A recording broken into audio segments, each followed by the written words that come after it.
what's happening, families who have had water rights through a water trust for literally hundreds of years, now that water is being allocated to the corporate farmers who are thus actually exporting a lot of their crops out of the United States. Would that be like Monsanto? Certain Monsanto, other types of crops such as I think walnuts and stuff like that they're growing up in that region. Bottom line is this: it's a water grab. So according to the farmers, according to the groups, it's really not a water shortage issue. What it is, it's a water allocation issue. So again, they're stripping the water away from the small farmers. They're going out of business, so it's a big land grab, and they're transferring this water and making it the next oil. So what's interesting, I learned that us here in California, we're the ones who are going to be actually paying higher rates. So there are 3 tiers of water rates. So if we cut back and we stay under the first tier, our water costs won't go up too much. But if we go over that amount, our water costs will go up significantly. And if we go over the set point, and I'm not sure what it is, our water once again goes up to a higher rate. What I learned, which was shocking, the residents of California only make up 15% of the water that's used in California. The other 85% is agriculture and industry. Who's getting taxed? It's us. It's about control. It's about, again, making water the next oil, the next natural resource. Now, it appears that a lot of their corporate objectives have been met with this drought. So we should expect to see normal rains coming back. However, this pattern we'll see in different regions. So we had it in the Midwest a couple of years ago. It's going to be coming to the Midwest. And we're going to see a tremendous consolidation of both monetary and political power into the hands of the few at the expense of us. So it's putting obviously our finances, but in certain cases, it's dictating who gets the water. So we're looking at more genetically modified foods, less land, Agenda 21 objectives, which is corporatizing natural resources and land, pushing us into smaller cities. And that's what this drought is doing right now. And it's directly related to geoengineering. Another concern is I had the opportunity to go to France this summer for the pre-climate agreement or pre-climate treaty meeting. And during that time, for a week long, we heard the objectives to bring this carbon dictatorship to local communities. So they're referencing our changing weather, which without question, geoengineering programs are designed to manipulate our weather, and sourcing our changing temperature, which again, geoengineering programs are designed to change our temperature, all on CO2. While there's not a consensus in the scientific community, and there certainly are not other factors included in these climate models, such as geoengineering, that change our climate, which makes the climate models fraudulent. They're moving forward with this agenda. So they're, some of the objectives that they spoke about were putting a cap and trade, reducing our carbon input, and then trading carbon credits. So they're looking at a 2-degree reduction in temperature of the planet. So they're talking about reducing our carbon use, and all of our energy now is carbon-based, by about 40% estimated. So what does that mean? That means you're going to have to drive about 60% less or 40% less than you were driving. It means that you will not be able to have lights on as you once did. It also means that they are going to micromanage your life through these new smart meters, which can monitor when your lights are on, what appliances you use, and guess what? Maybe the vacuum cleaner that you're using today might not be compliant according to these global objectives. So we're looking at corporate interests coming in, making us use their certain products. Now, what happens if we use the vacuum cleaner that we're using today? Well, the problem with that is the smart meters can determine what vacuum cleaner you're using. So it's very plausible that you might get a fine for using your vacuum cleaner in your home. And this is going to be initiated coming here in December. And I like to use the analogy, it's almost like geoengineering, again, changes our climate and is designed to manipulate our planet. So imagine sitting in your apartment or in your home, turning the heat up to 95 degrees in that home, sitting in the room and going, oh my God, it is getting hot outside. It is so hot outside. Well, it might be getting hot. However, being that you turned on the heat, which would be geoengineering in the global scale, you can't determine whether it's getting hot outside. What you have to do is turn off the heat and allow a couple days for the house or the apartment to calibrate. Then you can have a more accurate determination whether the planet's warming or cooling. So until geoengineering stopped, we cannot say whether the planet's warming or cooling, and certainly our legislators cannot take away our freedoms, our rights, consolidate all this monetary and political power at our expense until we take out all of the other factors in our changing climate. And I feel very strongly that this is the most effective way to move forward in stopping geoengineering, because this is a multi-trillion-dollar industry. And again, they have the paper signed, they're ready to go here in December, this December in France. And it will be the biggest change exerted. It will be the biggest controlling factors that we've had in the history of this planet. And it's all linked to geoengineering. Without geoengineering, I'm very confident. They absolutely are like, so it's a Hegelian dialectic, problem, reaction, solution. Create the problem.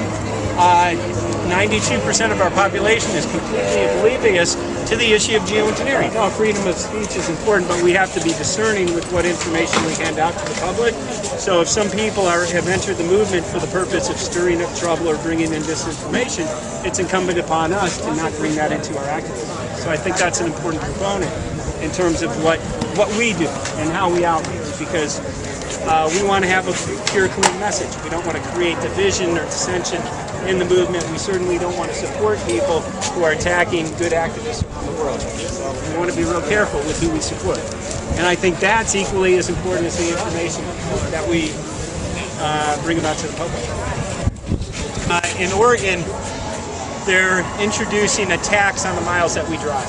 So you notice that they tell how many miles we drive. Of course. Now they have monitoring on all new vehicles. They have new vehicles. If you have an old car, I'm planning on driving an older vehicle. I don't know if they're going to require us to put that on. It's in their experience. They're looking at these taxes for here in California. So they're talking about doing away with the gasoline tax and charging us per mile. However, I think that if we allow that system to develop, I think we risk developing the very system that will move into greater levels of control with us. It's interesting, if you have money, if you can buy carbon credits, you can use as much carbon as you want. But if you're regular people like us, you're going to be capped. So you might only be able to drive to work one day. You might not be able to use lights past 7 p.m. in the wintertime. So we're going to have to all find ways, if these laws are exerted on us, to cut back on our carbon. Now, cutting back on pollution is not a bad thing. But to tell me carbon is creating the problem when the same people who hid Tesla technology, who hid clean energy from us for well over 100 years, are now telling us that we are the problem. No, I'm sorry, we're not the problem, we are the solution. And again, it's directly linked to geoengineering. The thing that I find very interesting is that nobody stops to think about all these chemicals together. We're not just getting the aluminum and strontium and barium that we know are in the air from the chemtrails, but we're also getting all of these other adjuncts from the vaccines that not only have never been tested together, like the MMR, they've never been tested together, but it's never been tested with things like fluoride or things that are in the vaccine. So we have these chemicals from the chemtrails, and then we have the vaccines. And I constantly get stories about people telling me that they've had vaccine injuries in their family. So do you have anything like that that you can share? I absolutely do. When my daughter, back in 1999, she had her 4-month inoculations, and 3 days later she became severely dehydrated, almost to the point of her kidneys shutting down, and we took her to the doctor, and they directly admitted us to the emergency room, and she was in intensive care for 10 days. They ran all kinds of tests, cardio, kidney, everything, and I questioned them about, this is too much of a coincidence. She just had her shots, and all of a sudden, she's within hours of dying, and you're trying to tell me that that has nothing to do with it? And they said, oh no, absolutely not. That has nothing to do with it. And I don't believe that for a minute. I know that had to be something that triggered this reaction in her that almost cost my daughter her life just from these freaking shots. So that's anecdotal evidence that you were offering them, which they wouldn't accept. Exactly. Are you aware that right now we have the 21st Century Cures Act? No, what is that? That the 21st Century Cures Act is a bill that they're promoting that actually uses anecdotal evidence to, instead of double-blind, placebo, peer-reviewed tests, to push through vaccines. How do you feel about that? They've got to do something. And are you aware that the CDC is listing 271 new vaccines coming up down the pike that actually will be okay through this new 21st Century Cures Act? That's crazy. Oh my gosh. And are you aware that in the state of California, the mandate that we have now for our children to go to public school is an open-ended mandate which can add on any or all of these 271 new vaccines? It's insane. I mean, just a few years ago, I couldn't even, register my children for school because they had to have the whooping cough, and if they did not have that, then they would absolutely not even let them register for school. So we had no choice. So illegally, because there were actually 3 exemptions that I know. My son was in a homeschool. Opportunities for learning, and they told me the same thing, he wasn't allowed in school. However, the law stated that they had to give them those 3 exemptions and that it was up to the school to actually have those forms on site. They did not make you aware of that? Not at all.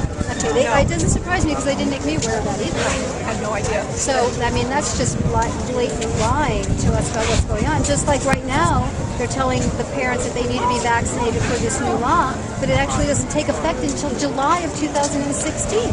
Oh my God.